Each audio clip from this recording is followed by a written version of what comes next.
Welcome to Kate Was Here, an improvised storytelling experiment written and performed by Doug Banks and Kat Blackard. To support this and other surprise RPG experiences, head to patreon.com/omniversemedia. Hey, so this could be the last sit-down session. It could be. We're not sure. I don't know. Like all this, it's like, I think I have enough where we could get to the end, but I don't know. And I've thrown together, as usual, my soundboards, thrown together my music, and been like every excuse possible. Be like, it's not ready yet, and then it's like, oh wait, we got to just do it because this is the whole point. Screw it, who cares? Let's leap in. So, I just gotta. That's the thing. I'm constantly learning that lesson over and over again. When do you think you'll stop learning that lesson? Maybe never, because you always want it whenever you're making something, and especially when you want someone to enjoy it, especially someone you care about, you want them to enjoy it. You want it to be as good as possible. I hate listening to old episodes of Ghostbusters. I mean, I love them, but I hate the moments when I go, dang it, if only I had said this instead, or if only that ghost eye consequence was this instead, it would have been perfect. But you can't think like that, and we only think like that because we listen to stuff, the important part is that you put your foot over the ledge and you did what David Lee Roth asked you to do. You went ahead and jumped. Yeah. It's true. With the potential of this being the finale, do you have any thoughts you want to share? I think all my thoughts will appear in the form of my actions. Yeah.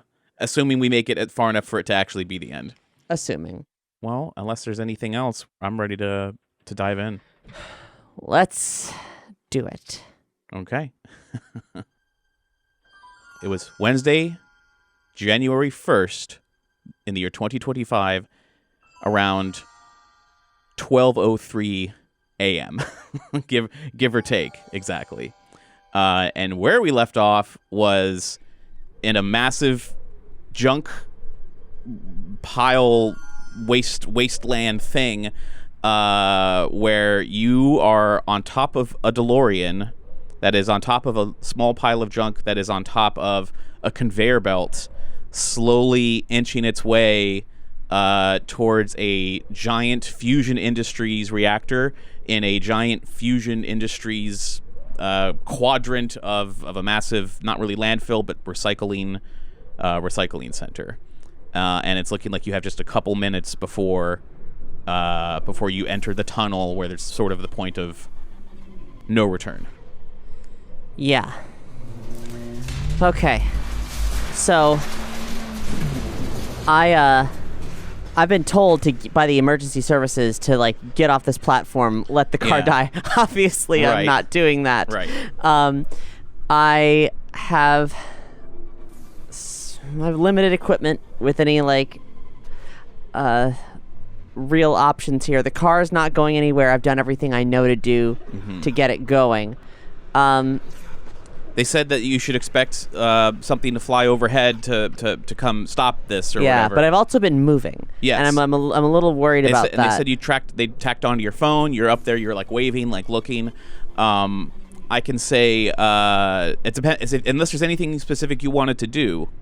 Yeah, let's see. So I've tried to call Marty and Jennifer, and I got nowhere. I'm not sure there's really anybody else I can call because none of my friends know who I am, really.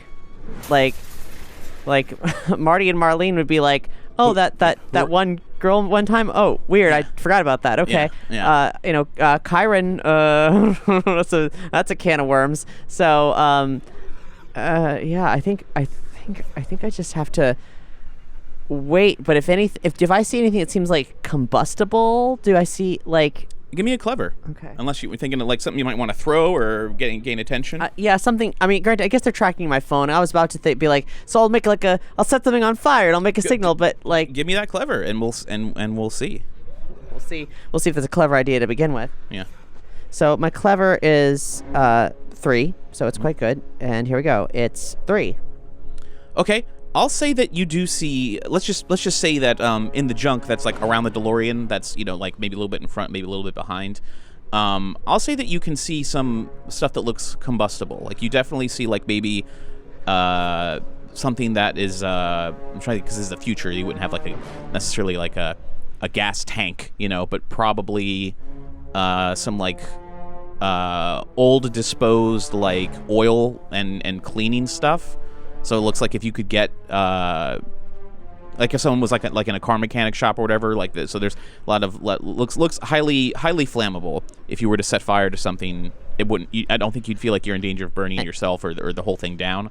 And this is on the conveyor belt with me, or like so like you could throw it, you could pick it up, throw it like oily rags and like maybe a couple cans of like paint and stuff that otherwise would be. Gotcha. You know. So like mix it all together, like I'm dumping shit into Mr. Fusion, really, just in this can, and like. Sure, if you want it, make a little. And then maybe I don't know, like I think you think that if there's enough loose liquid inside that if you throw stuff in it, light it on fire, it would be like in this paint can sized container, and if you threw that, almost like a Molotov cocktail, but you don't. The stuff you're looking around you, it's mostly like metal and it's mostly stuff, so you don't think this would be like a environmental disaster. Does it seem like maybe I could do something to disrupt the conveyor? Like if I put something in front of it, or if I was able to. Not from where you're sitting. It doesn't seem to have like there's very few moving parts on this conveyor belt. I would say perhaps if you lit the fire in front of you, like before it got inside the building, perhaps. Right. Like so then there's a smoking item moving in. Maybe these are thoughts that are. I mean, you're thinking very fast and you're trying to act very fast. Yeah. Okay. So I'm putting in. I'm making that hot mess, setting it on fire with the Omni tool, and still like keeping my eyes to the skies, looking for any indication that they can get me off here. Because I know the people, they like based on that emergency call, they're gonna like. Hopefully there's going to be an shutdown that's just going to happen. Mm-hmm. But like, there's a risk of them prioritizing my life over the DeLorean, sure. which is absolutely unacceptable. Sure. And that's fine. I'll say that you just, so you're, you get to work putting that junk together. You're able to use your Omni tool, the campfire starter, basically, to put it all together, and you light it on fire, and you move it around towards the like further, not just to the front of the DeLorean, but even a little bit further up the conveyor belt, so that there's time between this thing and you. Wait, hold on a sec. Mm-hmm. Is the DeLorean like in trash such as that I couldn't push it off of this thing? You can give it a try. It seems possible if it's in neutral. Yeah, I'm gonna put the car in neutral, and I'm gonna try to. I mean, I don't have an abundance of strength, but I'm gonna try to push it off. Give me a forceful like. Probably makes a lot more sense than starting a fire. I got a 0. That's not gonna work. So I'll say. So you run in. You're like. Okay, wait a minute. This could be better. You open the door. You shift it into neutral, and you get out and you just like lean against this thing, and it's just on too much motherfucking shit. Yeah. Fuck. Shit.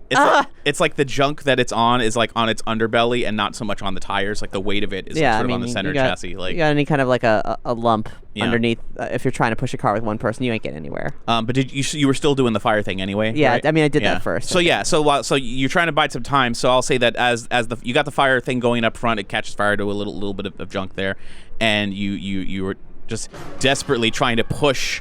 The DeLorean off this thing, but you're getting nowhere. But you're looking up at the sky, and you're not seeing and any help coming just yet. But it's also hard to see with all the piles of junk everywhere, and you find yourself closing in on this tunnel. Yeah. What can I learn visually about this tunnel? Because obviously, as I'm getting closer to a utility space, I don't want to like get too far away from where I'm supposed to from the DeLorean. But like I recognize that like. If this is an industrial space, there's probably all kinds of like shut-off valves for if provided that this isn't so completely automated that there's not any human fail-safes. I'll be looking for any emergency stop levers, like I'll anything say, like that. On the outside, you're not seeing anything, but the tunnel does look like it's not an instant death chamber as much as the tunnel that you're entering is another long tunnel inside. Right. So there'll just be no cover, and no one would be able to see you.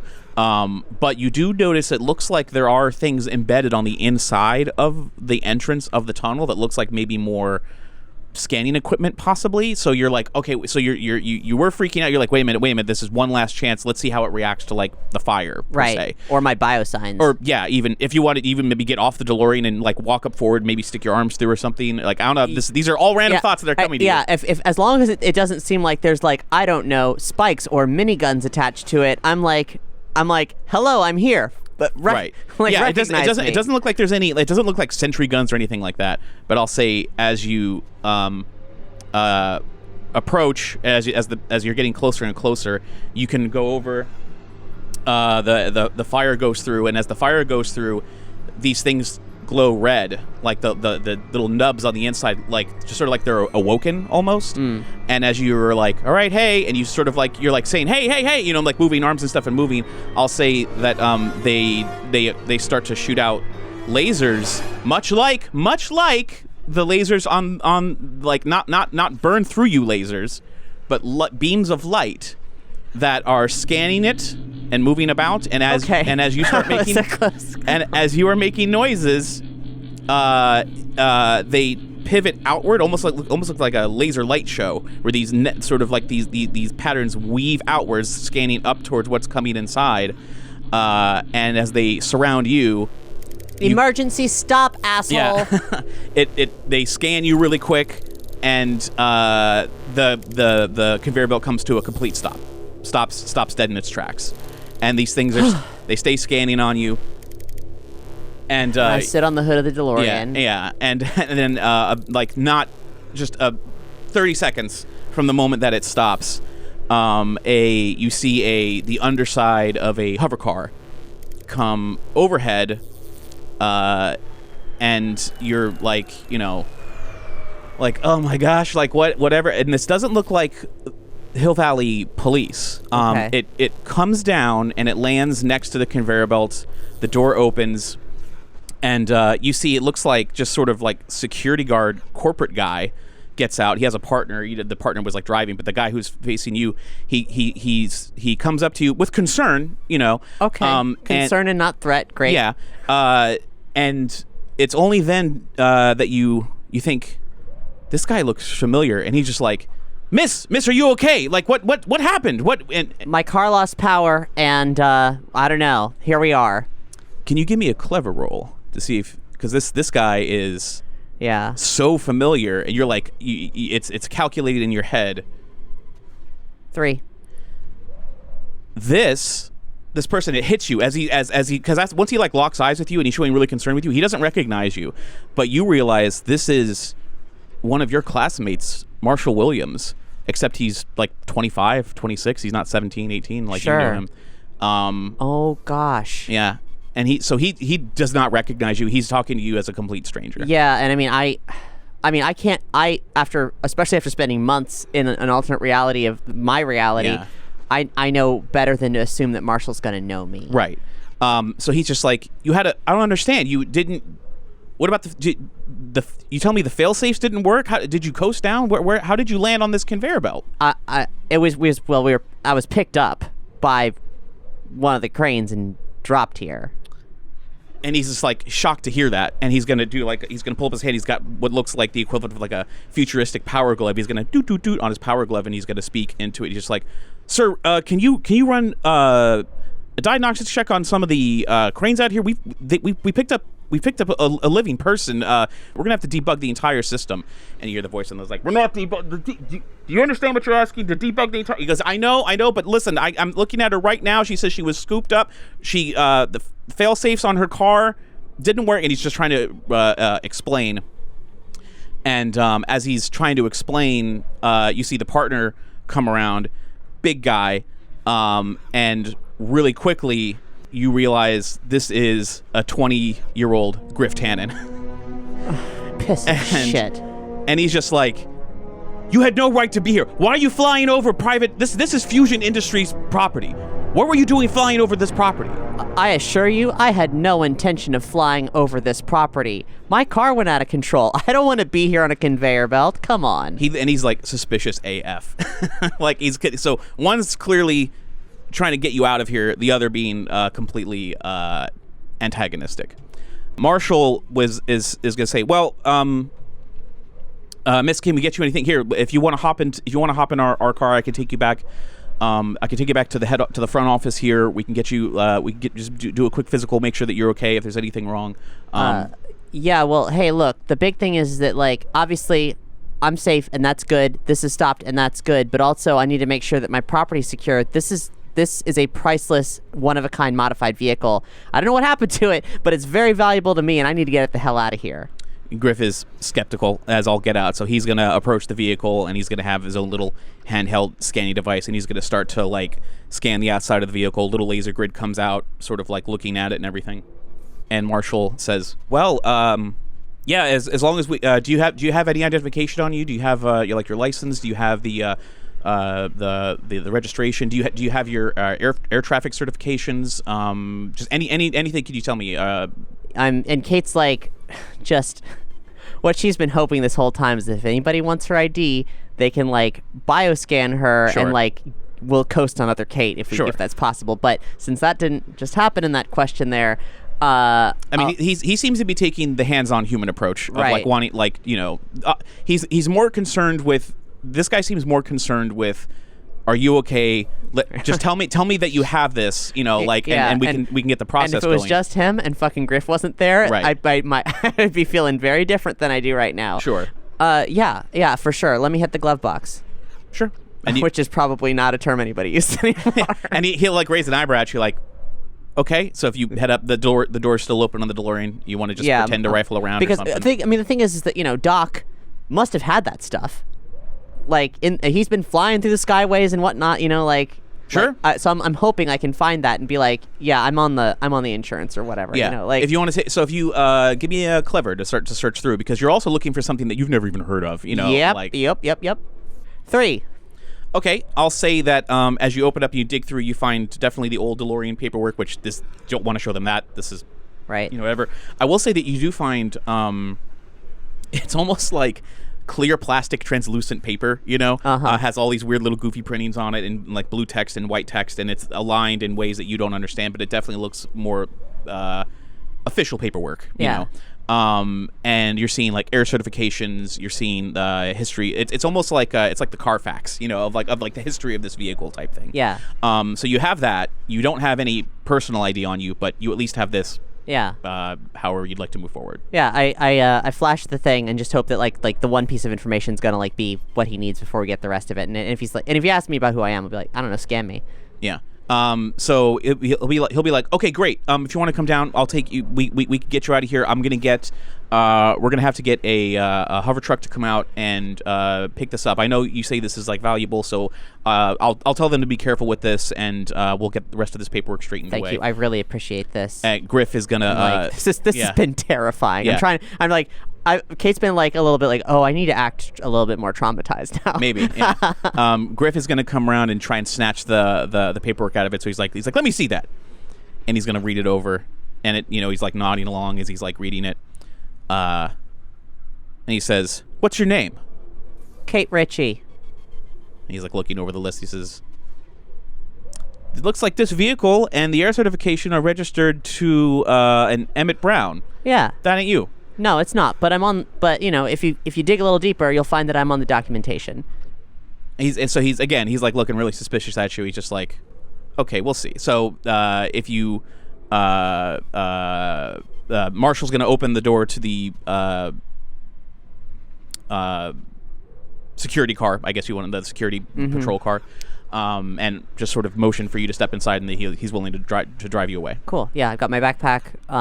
Anything that I can, like, you know, that needs to like not be in the DeLorean or whatever, like I've got it, and I reluctantly leave the side of the car. Okay, you have the keys. I'm assuming you got the keys on you too. Yeah. And I'm gonna go ahead and I'm gonna, like, while we're in there, I'm gonna immediately start talking to Marty and Jennifer. Just I feel like that not only is that a smart thing to do, but also like a good show that like I'm clearly where I'm supposed to be, and like I've like, you know, made emergency services calls and whatever. So I'm gonna call. I called Marty and Jennifer's house line before, right. So I'm gonna leave another message. Basically, I'm gonna say like, hey, I've been picked up by, you know, whatever industries, the Fusion Industries, Fusion Industries security. I'll have my phone on me. Please call me back as soon as possible. And if Marshall's going to hear you making this call as he's like, so I'll say as you're flying over this junkyard area, Marshall can say, tell them they can pick you up at the main entrance, and he gives you the address. Okay, and I repeat all that and hope for the best. Yeah. So with that, I'll say that you, as you're flying over, this terrible junk, smoky, Blade Runner-esque area. You eventually come across like what looks like an otherwise clean building, and you can see that it gets to like a main road.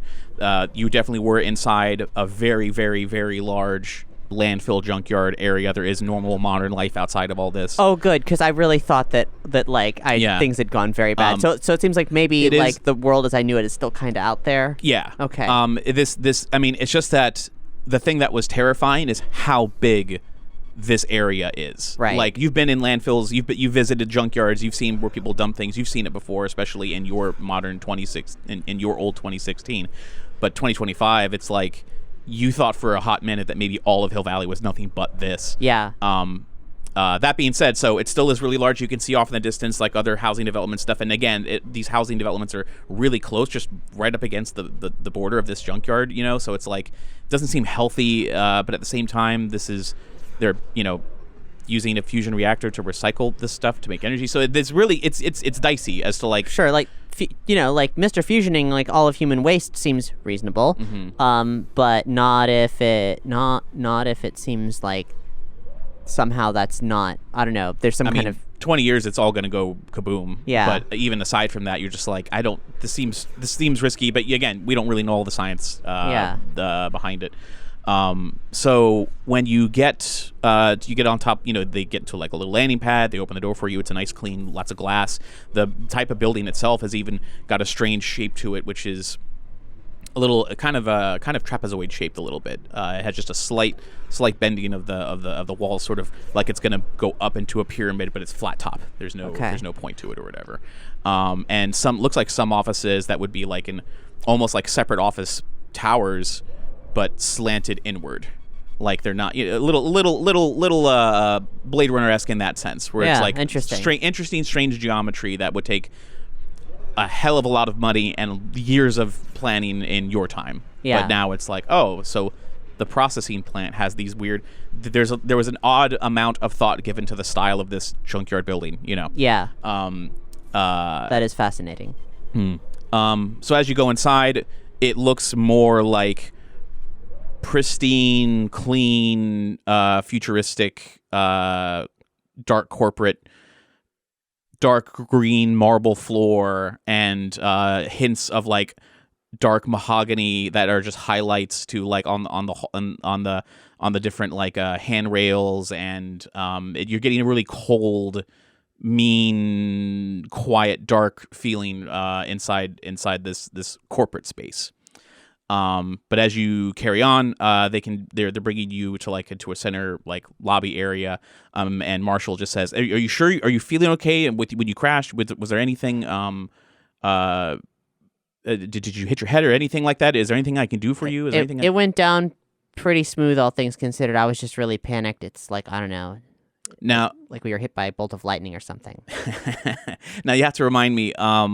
What are you wearing, having just come from 1885? Well, I don't know if I mentioned this or not, but let's assume that like I took off the diving suit. Absolutely. We know you did that. Okay, yeah. So underneath I've got like sort of like I think didn't we may have discussed this. I feel like I put back on whatever it was that I came in on in terms of like I have obviously the only thing I've got on me is cowboy clothes. Yeah. Right? But they're going to be the most like normal cowboy clothes I've got. I think you've got dark like pants. Yeah. And maybe like just sort of a male cowboy white button-up shirt, perhaps. Yeah. So you're looking very plain. So it doesn't quite stand out as, did you jump out of the past? Right. Yeah. Like there's probably, I mean, aside from the fact that I probably look like some kind of weird, I don't know, cyber bumpkin. You look like a Amish, Quaker or something. Yeah, I don't know. Maybe I just like really like folk music. I don't. Right. But either way, the idea being that Marshall isn't making much comment on it. Right. I just want to get the picture of how much you'd be standing out, if any. I hope to look. I think my hopes in dressing myself before like diving through time was that I would like look thoroughly unremarkable if I took off my diving suit. Right. So we'll say while you're in there, Marshall is just trying to be, helpful and trying to talk to you. Griff disappears for a little bit, and he comes back, and following him is a rolling on tiny wheels that you can't see looks like a a free roaming like ATM machine. It's about it's about eye height. Has no arms or moving parts. It's just sort of like a roaming thing with a big screen on it that would display like emotions or text or something, and it doesn't display anything. It's just sort of a blue screen. And as he's falling with it, he says, if we're gonna look up your records, would you mind stepping over to the machine and giving it your eye print, please? Yeah, of course. So as you go over, it'll scan you really quick, and it says Kate Ritchie.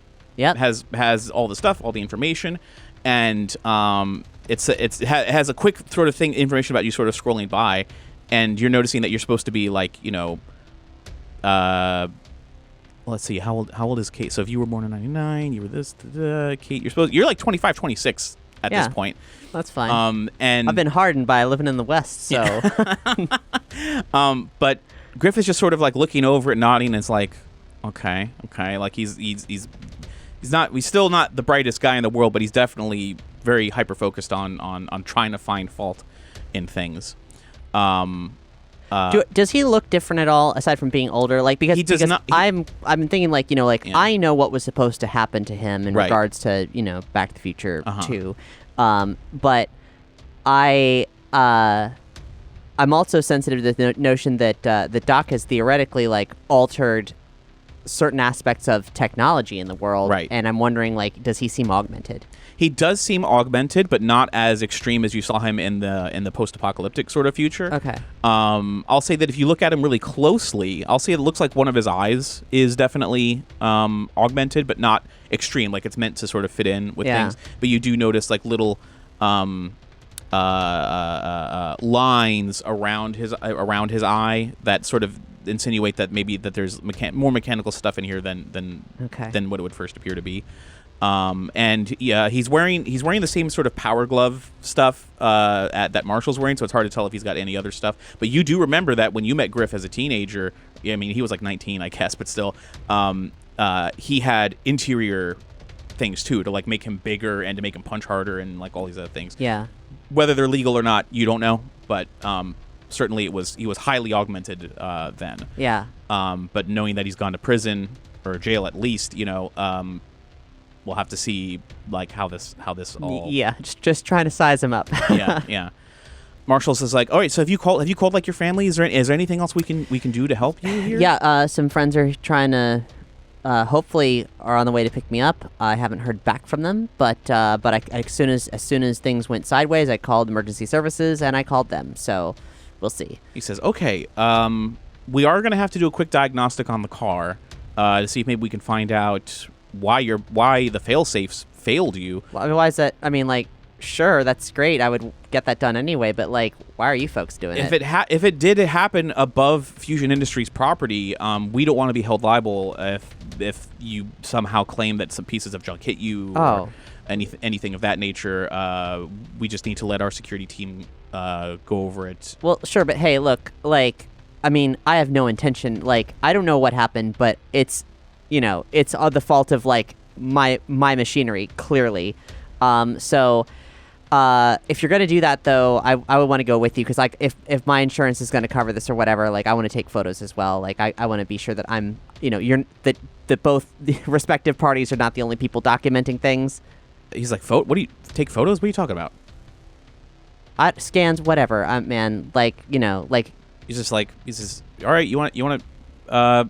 Yeah, you can watch. Basically, that's if my material is being examined, I'm going to be with my material being examined. That's what's up.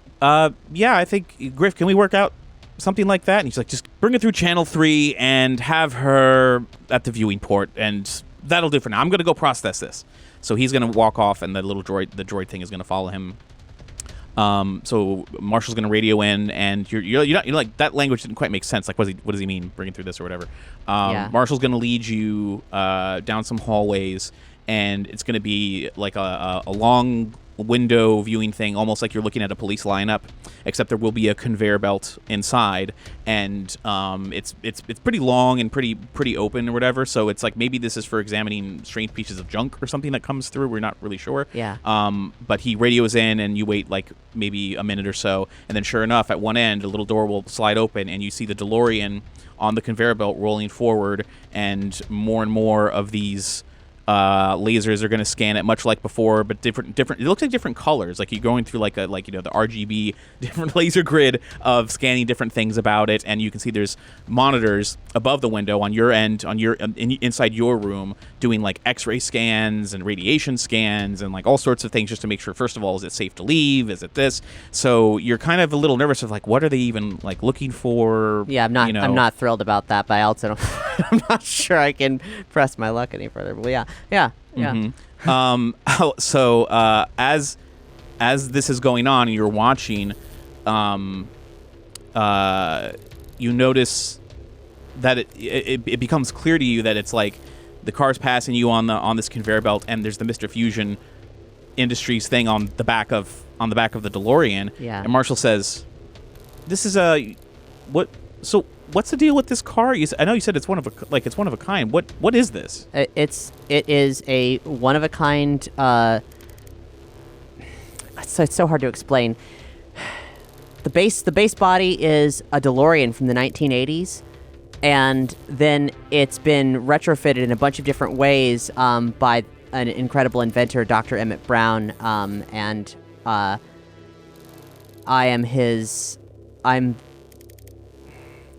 we're not related, but I'm his estate holder, and this is like a thing. I gotta fly it around to make sure it keeps working every so often. And I honestly, if I understood how it worked, that'd be great. But mostly, it's like an incredible showpiece.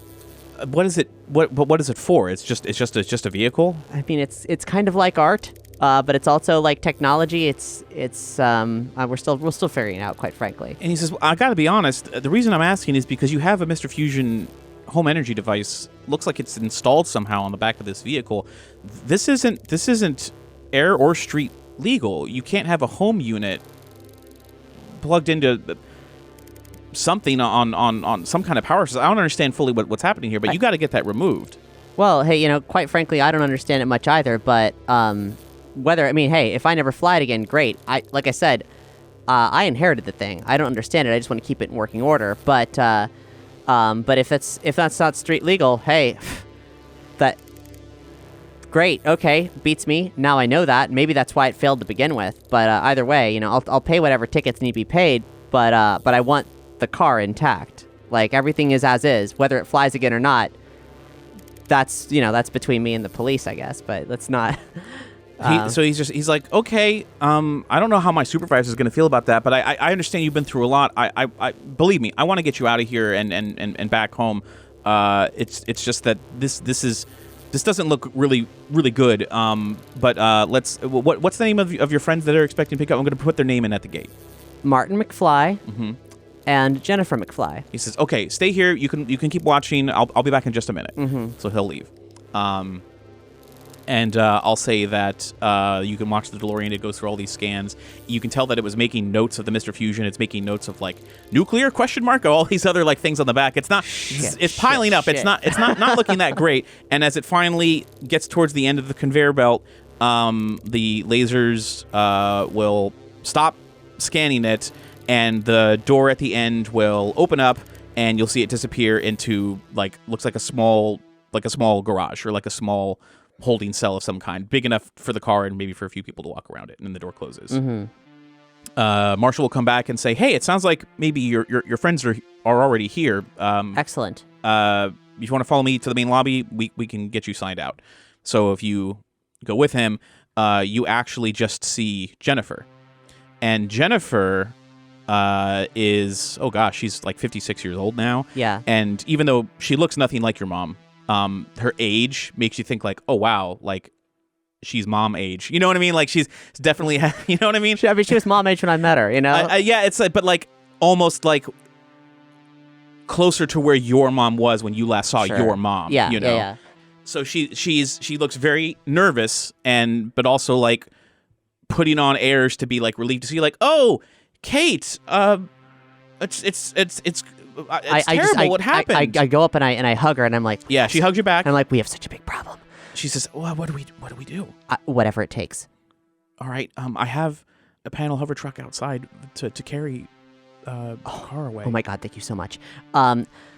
Look, the thing is that they're throwing a fucking fit about there being a Mr. Fusion on this thing, and I don't know what any of that means, so I'm gonna need your help to talk them through this. I do not understand the legalities of this time. I do not know what's happening. She says, oh dear, okay, I'm going to back the truck up as close as I can, and let's see if we can just get it out of here quick. It doesn't turn on. Like, the engine's dead. So, yeah. So we just got to play it. We got to play it by the book and just insist that this is a. Here's what quickly tell me. Here's what I've told them. I've told them that I am the heir to Dr. Brown's estate. Or whatever the correct term would be. I am that this is a art piece. They don't necessarily understand how it works. I'm just trying to fly it. They said that it's not necessarily legal, but like whatever. And like I am just figuring my way through it. And also Griff Tannen is here and he works here. Griff? Yes. All right. Let me go take care of the truck, and I will be right back. Just try and stall them while I get that into position. Okay. So she'll like leave really quick, and Marshall was there, but giving you sort of like your space, and everything like that. The lobby where you're at, you're physically not far from the vehicle. Yeah. Marshall says, if you want, we can take a look. The scanning's been done. I have a checklist here that we can go over really quick, and if you can just sort of confirm certain things, we can decide whether we can let the vehicle go or not. Sure. Again, I mean, maybe you can clarify for me, like, what exactly, like, the vehicle is my property, so, like, what exactly would be the claim of your business on my property? Well, one thing is we want to make sure that there's no Fusion Industries technology in the car. I believe you're not at fault with any of that. I don't believe you've stolen anything, that this is just standard procedure. The other thing is we have to make sure that any illegal parts are stripped. I know that you have the Fusion Home Industries thing attached to it. I'm not going to count that per se, because I know you said this is part of like an art installation and it's a funky vehicle. You're not trying to make anything in direct competition with Fusion Industries. Absolutely not. I understand all of this. I'm just going by the book, and that's why I'll be here to help interpret the situation. This is why we still have the human element involved with these kinds of cases. Well, I'm grateful for that. He says, well, hey, that's just the way we do it at Fusion Industries. And you're like, this is getting like uncomfortable. I worry about how much I'm worried that every word out coming out my mouth associated with different kinds of authority has been replaced with corporate authority. I'm starting to get the sense of that, and I'm very concerned. Yeah, it's getting more and more comfortable the more, because he like any chance to work in that name, he's been working in that name. You're like, oh, this is gross. But all that being said, he does seem to be genuine otherwise. So he'll take you into this sort of small garage where it is, and it's like sort of like a white room, like a clean room, just so that you can go over all the details and everything. So he's going to start asking you random questions about things, and you say that this is a vehicle. It obviously has a hover conversion. This hover conversion is fairly out of date by like 10 years. That could have accounted for maybe some of the fail safes not working. Blah blah blah blah blah blah blah. He just starts asking really strange questions about these vents on the back. This seems to be attached to the hover conversion for propulsion. But I'm seeing a whole engine here. It's old as can be, and it is attached to the Mr. Fusion. So you say, give it to me one more time. What is the purpose of this vehicle other than to fly like every other vehicle? What can you explain why this is such a strange, it was sort of overpowered design? It was created by a quirky inventor. Mm-hmm. I don't necessarily know how, what his intention was with it, but I know that it looks cool as hell. If it does anything else, I'm not really, it certainly seems like it could, but I've never been able to figure it out. So I don't know. I don't really know what it is, but it looks pretty badass flying through the sky. He says, okay, we all have different aesthetics. So sure, that's fine. He just starts beep beep beep, like he doesn't really agree, but that's fine. And going through, he's going through. Now you can see sort of through this garage door that would lead to the outside. Right, it would be like a loading dock thing and you can see that Jennifer has parked the truck. It's not like the back isn't up against it. It's not like you could open this door and the truck is there and you could just push it in. Yeah, it's actually being kept a little bit further away. Like there's another sort of fence that she's backed up against, but that fence looks like this. It looks like basically before you get to this loading dock area, there's another fence she'd have to get through, but she's there, and she's gonna get out and sort of walk back in through the main thing. And you can, since there's the window there, Marshall will wave her over. He's going to open the garage door, and she can come right in. And so she's there. So Jennifer's there. Looking at you like, oh, is this, like no, she's kind of afraid to say anything, and for fear of, getting anything wrong. So she's just sort of looking to you as for like an update on like what's exactly happening. Yeah. So what's the word, Marshall? Can we get out of here and start whatever official procedures need to be done? I don't know. He says, well, as far as I'm concerned, you clearly have no ill intent. You've just been a victim of a strange sequence of events. I highly recommend that you disassemble this vehicle, at least removing the Mr. Fusion device, because first of all, the warranty on that, you basically destroyed the warranty on that by using it for a purpose that was outside of the house. So if anything were to break, we're not held liable. I'm going to have to ask for your thumbprint and signature just to say that if anything does happen, we've given it the once over. If anything happens beyond this, you're not going to hold Fusion Industries as responsible. 100%. Great. Bleep. So he'll have a little data pad. You can give it your thumb, whatever, whatever you want to do. It's done. Like whatever it is, I got to get through this. It's done. As far as I'm concerned, this day may never happen. So I'll say, as you're starting to wrap this up, he'll open the main gate so that Jennifer can back the truck up. She's going to go take care of that. She goes, all right, I'll be right back. So she goes to leave. And she does. She backs this hover truck, back up. It's just hovering off the ground. It doesn't even look like it has wheels, so it doesn't even look like it's meant, to like be on the ground. Right. She opens up the back, and it's really smooth. So it had there's no corners on this truck. It's very rounded. It's almost egg shaped, with the exception of the front cab. She comes back in and says, "Okay, can you extend the ramp here and." So we can take this away." And he's like, "Sure, just give me a moment." And Griff will enter with the paperwork that he took, and he sort of takes his time walking over. Really isn't happy about the situation, and hands it back over to you. Doesn't say anything, and but he looks and he sees Jennifer, and he's just like, "What's going on here?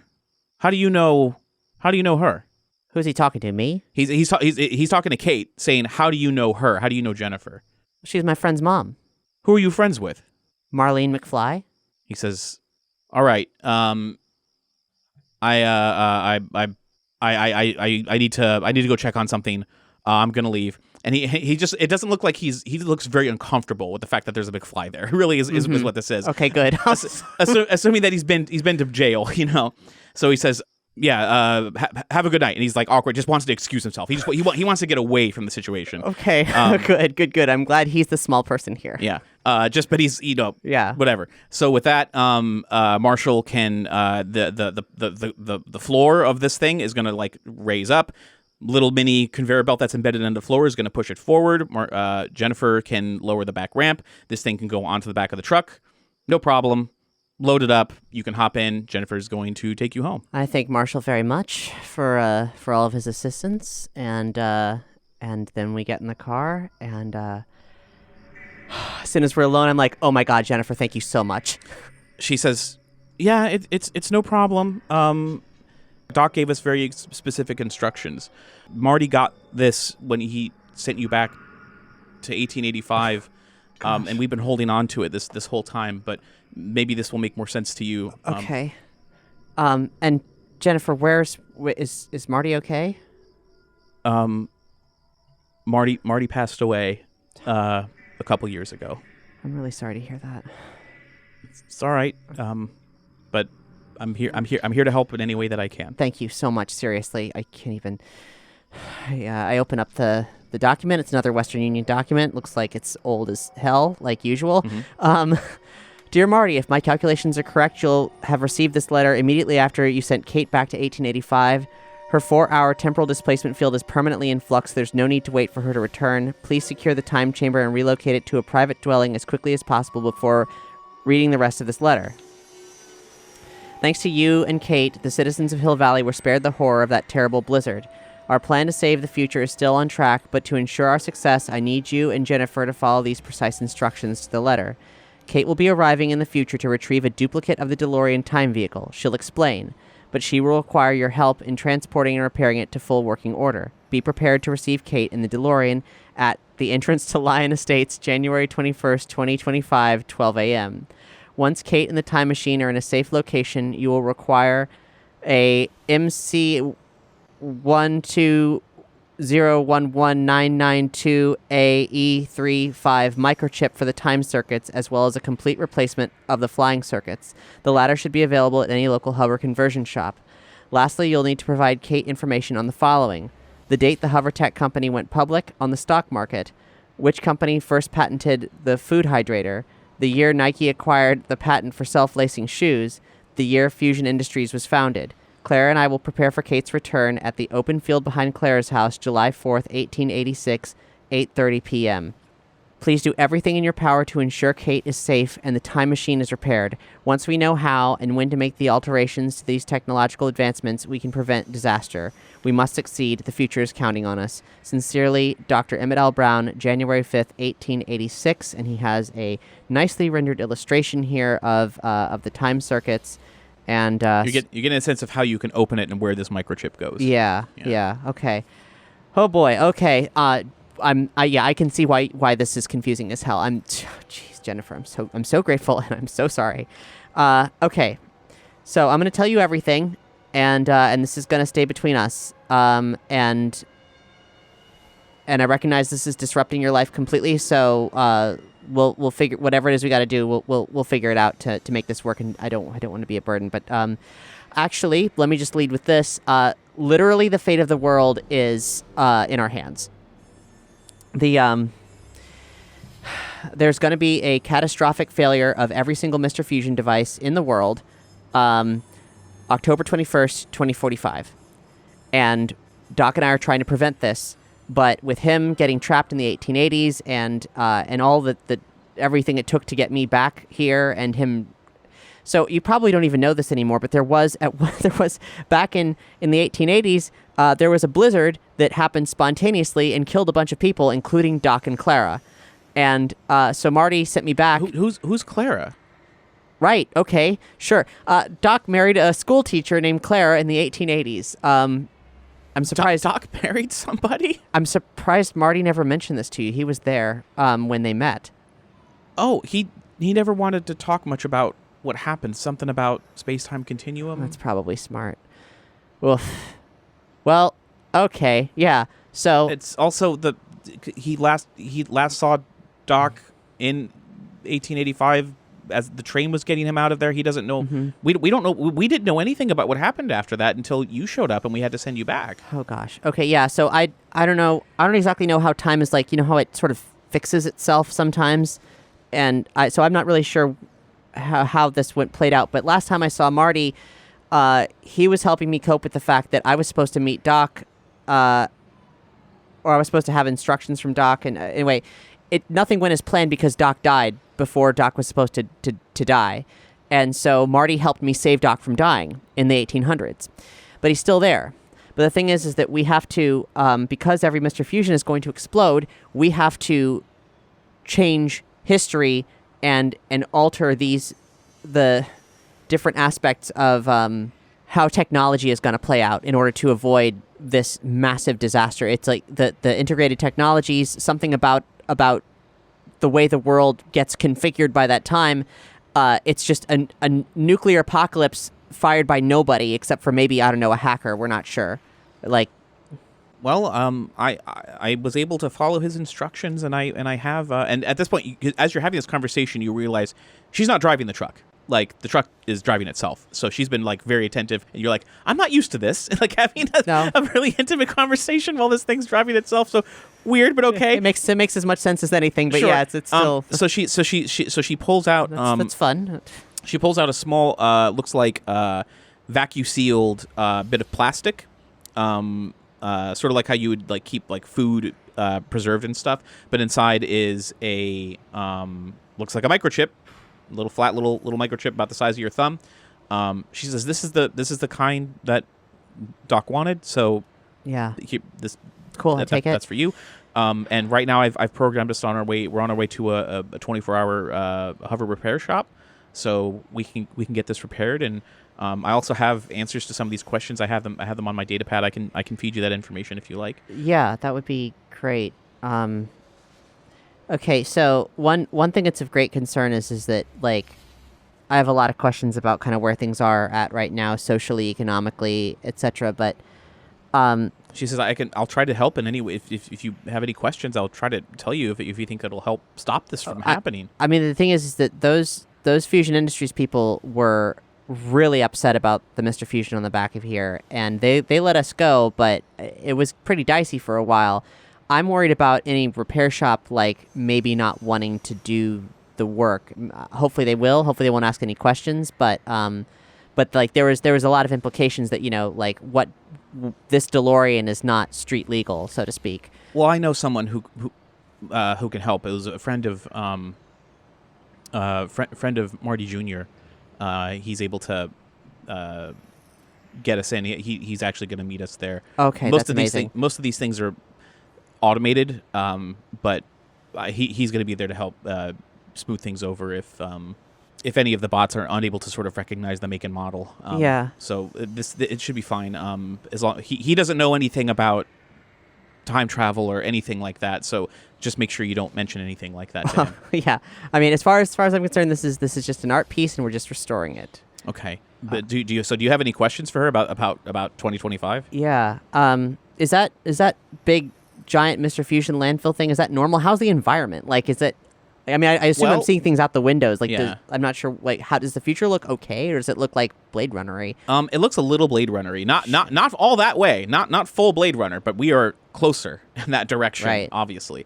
Jennifer, you asked about the environment. Jennifer says, yeah, the Mr. Fusion, well, the Fusion Industries processing plant only came up because of this. There was an environmental disaster in 2021. They've called it the Great Trash Storm, with all the hover cars and other hover vehicles. Airborne trash became a huge problem. Huge gusts of wind, knocking trash all about. People were throwing things out the window indiscriminately at some points. It got really bad, and it got to the point where so many bits of trash coalesced into a massive storm that just sort of swept across. It was almost like a giant tornado that swept across half the country, and small offshoots of storms here and there, carrying garbage and kicking pollutants into the air. And it was a very scary time for a good 3 or 4 months. And after it died down, garbage was everywhere, and there was a whole movement started for the cleanup process to get America back on its feet. And Fusion Industries stepped in, said they could help get rid of the trash quickly and easily, obviously. That makes, that's terrible. Because the thing is it seeing all this, this explains even more so why the doomsday scenario is so complete, because of the footprint that they have now because of the trash storm. Yes. Well, that I suppose, and Mr. Fusion processing plants sprouted up all over the place because politicians said, well, the expense, who's going to pick up all the trash? How are we going to move it? The cost of moving things. So Mr. Fusion got government grants, and they popped up everywhere. People could just bring their garbage to the curb. Drones would pick it up, dump it, and they would take care of the rest. It's all fairly automated, but they're the largest corporation in the world right now. Yep. Okay. Damn. Oh. How are you doing, Jennifer? It's been difficult, but I'm all right. Marlene and Marty Jr. have moved out. They're living their lives, and yeah, I've just been waiting to help you and see what else I can do. Yeah. Okay. Let's see. I'm trying to think if there's anything else I need to tell her. Cool. Well, yeah. Thank you. Yeah. On the note of how bad things got, she even says that Marty's passing is directly related to the trash storm because of all the pollutants that were kicked up. He got an infection that weakened his immune system, and he couldn't fight it off fast enough because it was so quick, and so many people were injured in the trash storm, whether it was debris or infections that showed up later on, hospitals being overloaded. He just didn't make it. Wow. So that was a big tragic time, and not to mention, like, the trash storm wasn't just a mess; it was a truly an environmental disaster where people died and untold injured, and we're still seeing the effects of it. We're still discovering the effects of it this far out. That's crazy. Well, okay. I suppose the good news here is that this is probably the work Doc and I are doing is probably going to eliminate the trash storm as much as it's going to eliminate the problems that cause the end of the world. It's all related. She says, I hope so. But she can flick up some of the data on, like, one of the interior screens on the dash. Mm-hmm. So if you want to write down some of the information that you Yeah. need, I can hear if you want to use that. Okay. Okay. What was the first question that you had? Just so The date the Hovertech company went public on the stock market. Hovertech LLC was established in 1984. Whoa, that's weird. They didn't have a product just yet. That was just when the company was established. Uh-huh. They were first bought out, and after their patents were done in 1994. Okay. And that's the established date. That's when they were bought out, but when did they go public on the stock market? 84. Oh, okay. Yeah, when the company was established. Yeah. Wow. Okay, that's shocking to Kate. Those dates seem really wrong. Jennifer said, "Well, how so?" Well, I mean, maybe this is just me coming from an alternate timeline and all, but I guess it makes sense. It just happened so fast. Like, nothing resembling hover technology existed in my 1990s. She says, "Oh, by 1995, there were commercials on it on television for the latest hover cars." Huh. That's crazy. I mean, they were really expensive, and only the rich could afford them at that time. They were considered more of a luxury item. There was also a lot of rules in place about you have to have pilot's license and all sorts of things in order to do it, and that's why emergency response systems, they all adopted the flying car pretty quickly. Lots of lives were saved because of it, and it just got cheaper and easier until eventually it hit the market and the average person could afford it. Wow. Which company first patented the food hydrator? And on the data you see on the screen was Hydro United, which was established in 1979. And the hydration, like, of food and stuff, this invention and the patents and everything was bought in 1991. Okay. The year Nike first acquired the patent for the self-lacing shoe. Nike got the patent for it in 1988, but they bought it from a small company that called itself Shoelace Labs, which was established in 1982. And the year Fusion Industries was founded. Fusion Industries was founded in 2007. Okay. Okay. Wow. It's going to be wild. So, now after we get this thing fixed, we're going to have to prepare for me returning at the open field behind Clara's house, but maybe not, if we hopefully can get the flight circuits good, because otherwise the open field behind Clara's house is Fusion Industries, and that is not going to that's not going to work again. Well, give me a clever. Okay. 5. Okay, wow, all right. So when you're going over it in your head, you realize that even though you entered the balloon at Clara's place, the balloon had to travel away in order to be at the place where Lion Estates would be. Mm-hmm. Where Clara's place is not near Lion Estates. It's maybe several miles from there. Okay. So it with your initial thought, it's that there's a chance that it's outside of Fusion Industries territory. There's a good chance. In fact, it's likely that it's outside Fusion Industries territory. Oh, good. But where it is exactly on the map, you'd have to sort of take a look and see. But you feel confident that you're not going to have to enter their airspace again. Some Google Maps data, which I'm sure goes back to the early 90s at this point. Maybe. Or whatever Google is, which of course Kate would know because I'm still dealing with my overlapping memories from another timeline. But yeah, I mean, but catching up to what it is now. Yeah. Realistically, she's telling me these things, and I'm like, both thinking like, oh, that's surprising, and oh yeah, I knew that. Fuck. Yeah. There's a weird thing that happens where some of those things. Well, I mean, the specifics of dates and stuff. Well, yeah, I wouldn't know that. But in terms of like flying cars and stuff, obviously they've been around since the 90s. Obviously. Yeah.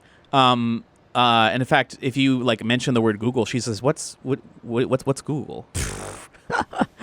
A ghost, a terrible ghost. So, Jennifer will say, "All right, we're almost here. So, just let me know if you have any if there's anything else I can do. I'm gonna see about getting the hover conversion on this." Did Jennifer? Do you know? Am I actually on Doc Brown's paperworks for all of his stuff? Like, am I actually like the holder of his estate, or in any way? Like, do you know what the legal state of all of his equipment and property is? That I don't know. I know that his garage is still around. Okay. I don't know who legally owns it or what preparations he may have done. But it's still there, untouched. Well then something's working for a change. As she pulls up to this hover conversion thing, it's late night. A lot of the lights are out, but of course, with this being the future, like even the gutters have LED lights in them, so it's got this weird sort of neon city feeling. But this repair shop has, I'd say, 4 garages. It looks like they're all open, bright lights coming from the inside. It looks like it's highly automated. You see a lot of like white robot arms moving, not moving. They're just sort of like locked in place, ready to accept a thing. Is almost GTA style. You could pull in and like do whatever. Right. But you do see a gentleman standing right outside. Looks like he's got some sort of like LED vape cigarette thing going on, just sort of passing the time. Mm-hmm. As you pull up and back the end of the truck up into one of the entrance things, you can step out, and this guy says, "Hey, Mrs. M, how is everything?" And she goes, "Oh, it's fine, Jimmy. Thanks for being here. Appreciate it." Of course, Kate gets a big grin across her face. She doesn't even need to see him or really even hear his voice, because after her little breakdown, like she almost expected it. And it's Jimmy Alden. Yeah. He's like late 30s, maybe even in his 40s. Hard to really determine by just looking at him. Doesn't seem to recognize you. Why would he? Yeah. So he's like how's Marty doing? How's she goes, "Oh, he's fine. He moved. He's still up in Seattle. I see him every now and then." He's like, good. Let me know if there's anything I can do. And you're sensing that he's being very gracious to her, probably because of the death of Marty Sr. Right. Sort of the vibe you're getting. You're seeing the dynamic here is that he was most likely a friend of Marty Jr.'s, and he's not exactly family friend, but certainly friend of her sons. Yeah. Doing her a favor, But yeah, so he'll back it in, start the process. I guess I say like I introduce myself like, "Hey, Jimmy Alden, Kate Ritchie." He goes, "Hi, nice to meet you." Yeah, pleased to meet you. I say, like, laughing to myself with like a joke that only I know. Yeah. It's like, "You still got that sticky icky in the back?" It's like, I don't know. Does that vape smell funny? No, not that you can tell. But he can oversee the process. He says, "Oh yeah, I'm gonna have to make some quick adjustments here on the fly. That's all right." So he's gonna get behind like a panel that's overlooking like a standalone panel that's facing the side of the DeLorean, and as these hands come down and start moving around and like doing a quick scan, he's just typing away and sticking his fingers into the dash in front of him and is swirling things around. You're like, I don't understand how this works. It's almost like those types of computer mics that you can buy that's just the ball that you just roll around. Yeah. Looks like there's a few of those They're around called a him. trackball. Trackball, yes, thank you. I'm just, please, I have so much future shit in my head. I know. You're Trackball's not necessary right now, but there are trackballs like embedded in this thing all around him, and he's just messing with things here and there. So that's going to get started, and he says, "Okay, this should maybe be about 30 minutes. We're probably gonna have to do a complete overhaul, but that's fine. It's already been paid for, so I'll let you both know when we're done. So please, you can relax outside if you like. Yeah, well, so is the automated arms kind of like just going to town on DeLorean? Mm-hmm. If you want to stop and say, hey, I need to check a thing, he can stop it. He's in no, control. it's fine. It's just like when he's done. I mean, I'm thinking like since I've got like somebody who knows their way around some microchips here, that maybe like I can I won't be the one to. We can talk about this getting this microchip in place and see what happens. Sure. Yeah, when the time comes. So yeah. So are you just going to kill time, or you want to talk, or what? I mean, this is up to you now. Yeah, for sure. So mostly, like I know I need to keep quiet, relatively speaking, but you can be out of earshot of Jimmy for sure. But yeah. Let's see. I guess I'll talk to Jennifer and be like, hey, look, are there any other things that are like have disturbed the world that Doc and I should be aware of? Like, obviously, the trash storm is huge, but she was honestly that's a disaster.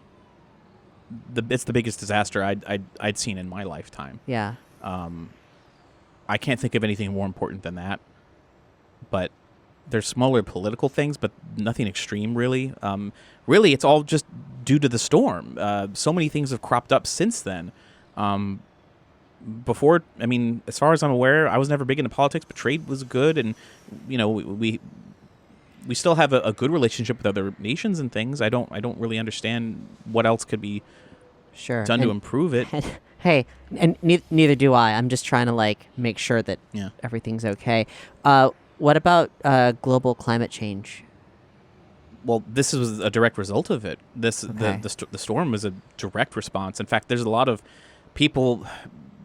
There's a lot of New Age religious stuff that popped up because of it, thinking that it was some sort of divine punishment. So that's fun. Well, okay. How's Marlene doing? She's good. She's in New York. She's working as a mid-level designer for an online clothing company. I see her now and again. We do vid calls. Cool. And you said Marty Jr.'s in Seattle. Is he doing game design then? That's his dream. He's currently doing software development, hoping to change careers over. We talk when we can, and you're getting the sense that she's a little painting a brighter picture of the personal side of things than how it may be. That maybe they don't really talk that much at all. Gosh. And she seems very skittish and I don't want to say traumatized, but certainly she's been through a lot and maybe doesn't get out of the house much is the feeling that you're getting. Yeah. Well, I guess we're probably maybe like leaning up against the hover thing outside, and I take her hand and I squeeze it and I look into her eyes and say, it's gonna be okay. We're gonna fix everything. Doc and I been through a lot to solve this problem, but we're gonna fix this, Jennifer. She says, I hope so. I'll do whatever it takes. So I'll say that as you're both having this moment, you notice that Jimmy can step away and the automation sort of began. It's already been going on, but he can sort of like step away from this, take a quick break, and he sort of like, stretches his arms a bit, and he looks over to you and he says, so Kate, right? Yeah. Kate Ritchie. Mm-hmm. Any relation to Kyron Ritchie? I get that a lot because like there's another Kate Ritchie, but that's not, we don't look anything alike. Wow. Okay. Because I was going to say, you look like you may have been his like related. I never met his sister, but like Kyron's an old online buddy, and I know his sister. There's a weird thing going on, and but hey, you know what? Not you. Don't worry about it. It happens all the time. And people be like, "Hey, are you Kate Ritchie?" I'm like, "Yes," then we're clearly not the same person. Then people are like, "Oh, hey, are you Kyron's sister?" And I'm like, "I don't know who Kyron is." So wow. Just, okay. Yeah. No offense. None taken. It's a weird coincidence that it's kind of cute at this point. You just saved me a bit of embarrassment. That's all. I was about to like offer you like condolences and stuff. So yeah, don't even sweat. Oh my gosh, did something happen to these people I've never met? I'm friends with Kyron. Right. Yeah. His dad passed away, and it wasn't It's personal. Yeah, you sorry know, to pry. I'm sorry, but it's just, but I mean, it's crazy because I've been hearing about these people. I've never met them the whole time. It was a messed up situation, so I just don't, you know. No, yeah. that's fine. Dang. But hey, so Yeah. Sweat. Yeah, we'll let this run for like maybe another 15 minutes, and you should be good to go. Thank you so much. Actually, I have before we after the hover conversion, there's one last thing that maybe you can help me with because you probably have the right tools for the job.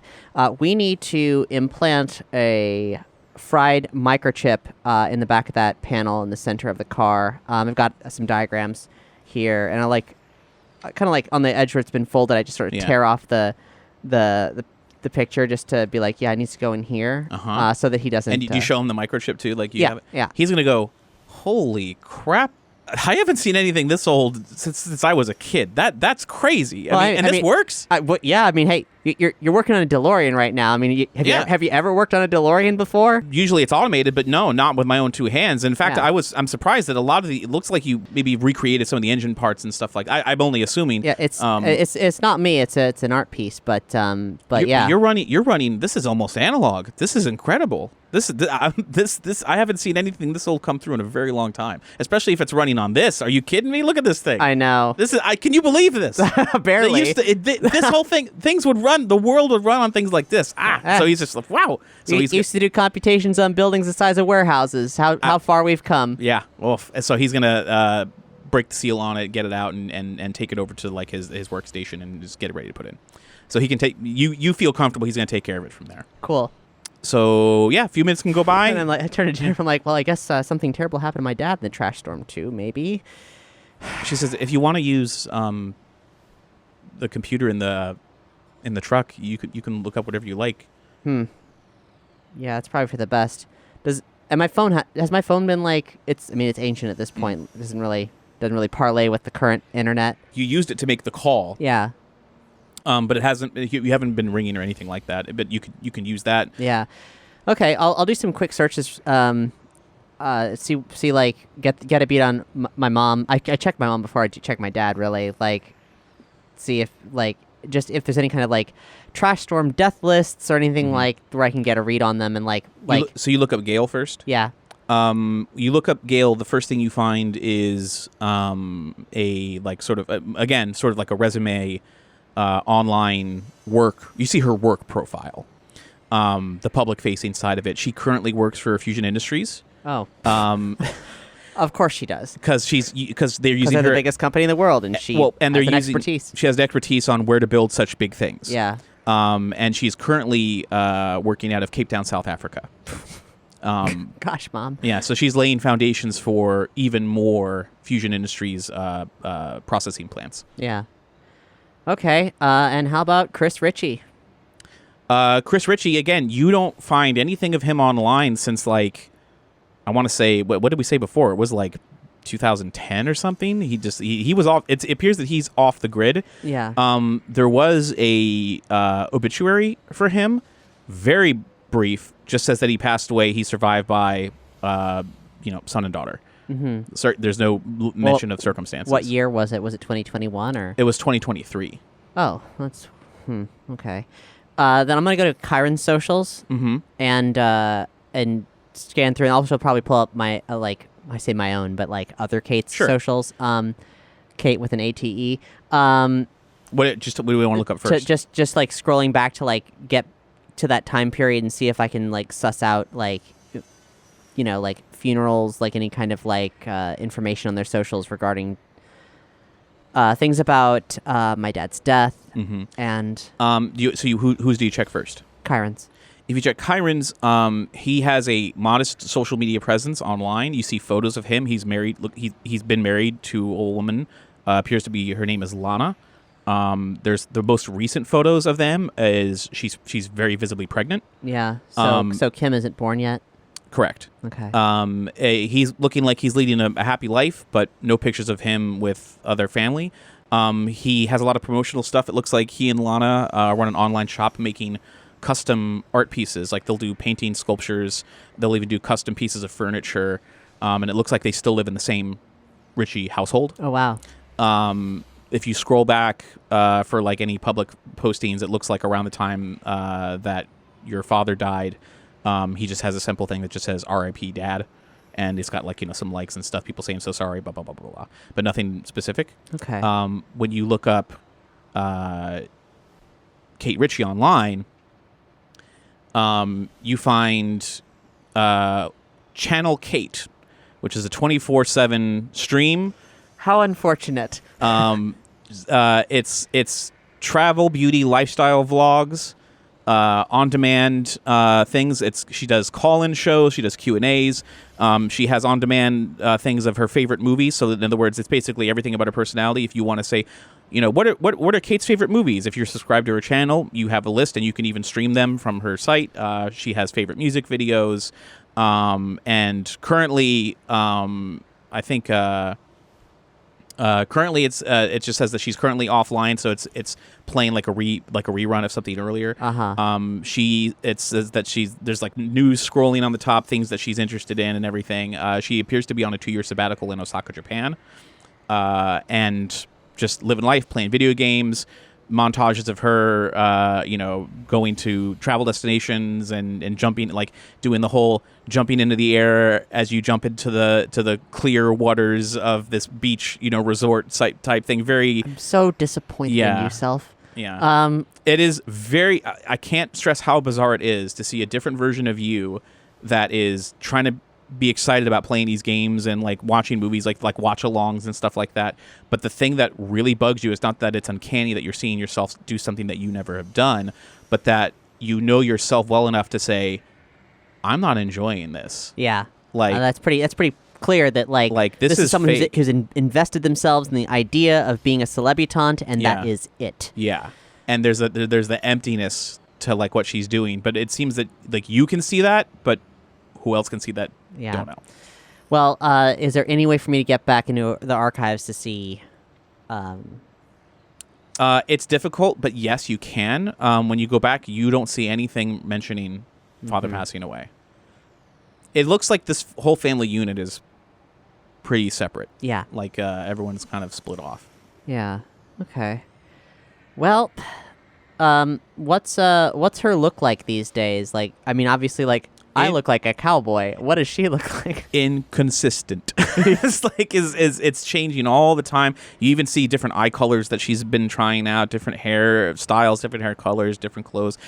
Try on videos where it's like, I just got this from this clothing company, blah blah blah blah blah, and it's a lot of bullshit. But yeah, she's invested in the personality, and the personality is not defined. It's constantly in flux. With the plethora of different types of content she makes. What the hell?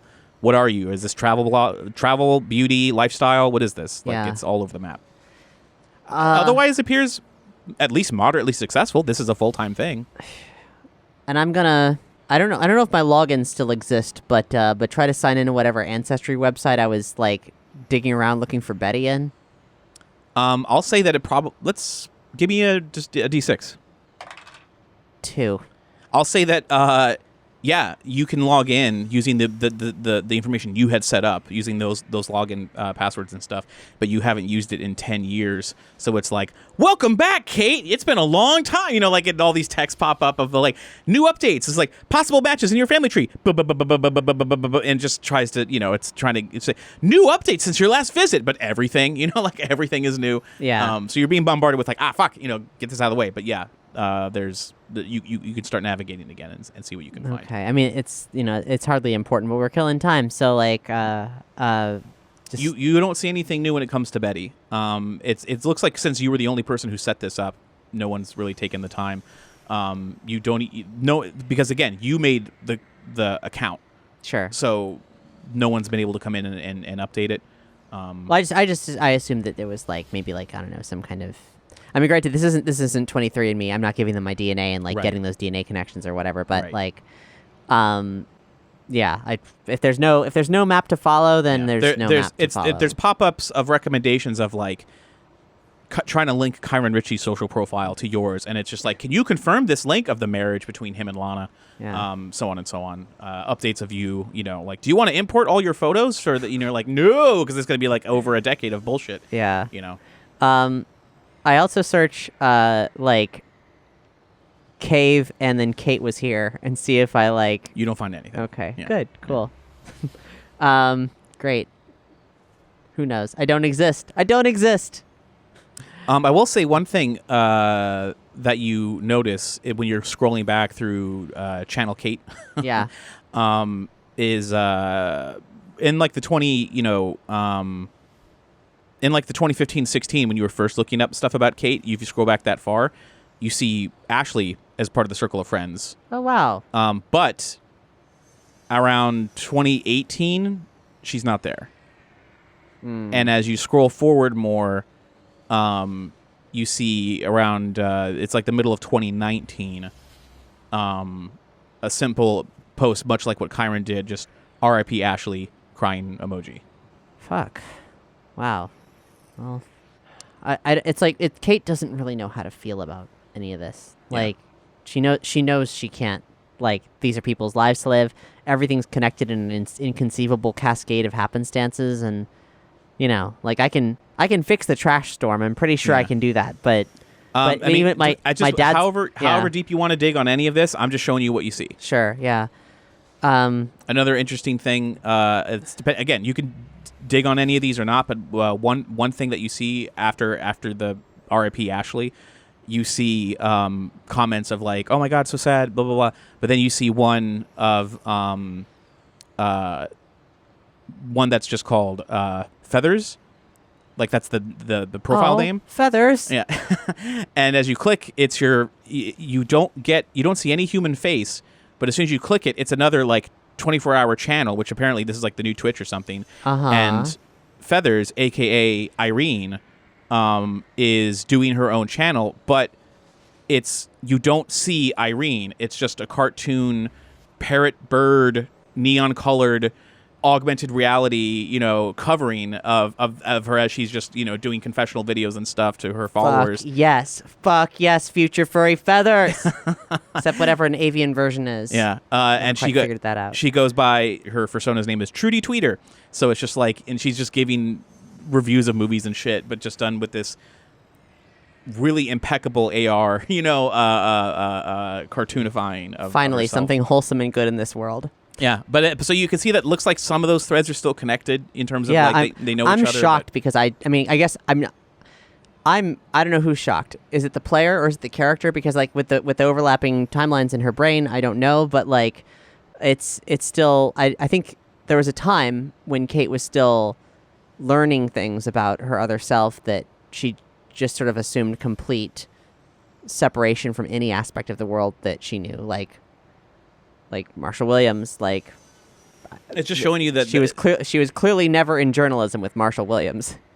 But life still went on for these people, Yeah.